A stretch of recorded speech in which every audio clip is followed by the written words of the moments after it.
Hi, let's talk rolling like a ball here on the C-Shaper. Welcome to OnlinePilatesClasses.com, the most supportive Pilates-loving community across the globe. Enjoy new weekly classes from our amazing teachers. Download the OnlinePilatesClasses.com app today.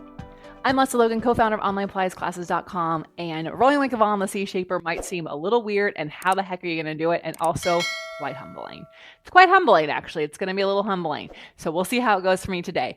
I put this in the barrels flashcard deck at OnlinePilatesClasses.com because this is an inverse of a barrel, and also rolling like a ball is a fun thing to test. You can do it in your spine corrector, a little mini one. You can do it here a little bit bigger, but then of course the only reason we use these barrels is so that we can actually do our mat work better. So my goal is that you actually can practice this and then hit your mat work. If you're here because you have the barrels flashcards, I just want to say thank you so much. It means the world to me that you're part of that journey and us creating this. We can only create it if you wanted it. So thank you. Thank you. If you don't have a barrels flashcard deck yet, get one. It has a C-Shaper spine corrector ladder barrel and the small barrel in it. All right, let's talk the rolling like a ball. So you'll come up towards the front of the C-Shaper. I'm not going to be on the lip because then I wouldn't be able to balance, but you want to be too far back because you'll have nowhere to go.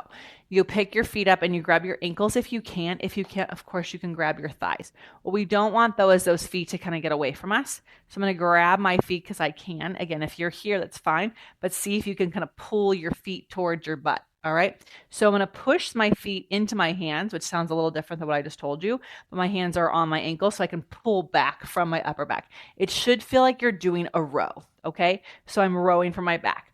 Then we don't slouch around.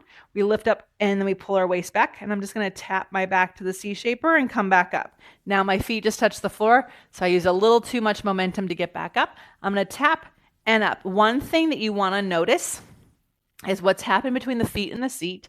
That distance shouldn't change. And what's happening between the thighs and the chest.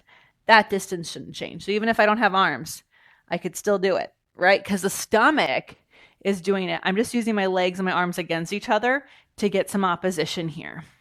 And you do a few of these, and then you can go into your ab series.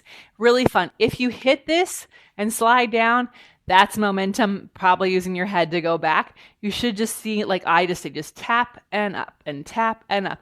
Really simple movements. If you have questions, put in the comments below. If you're an OPC member, you can talk to me in our members only community. I love working with you in there because I can also check on your form if you want one of our live workouts together. So there's a lot of benefits to being an OPC member. You can check us out at onlinepilatesclasses.com/YouTube if you're not a member yet. I go live on Sundays at 9 a.m. Pacific, answering questions that you might have if you're not a member. So feel free to put those in comments below, and have an amazing day.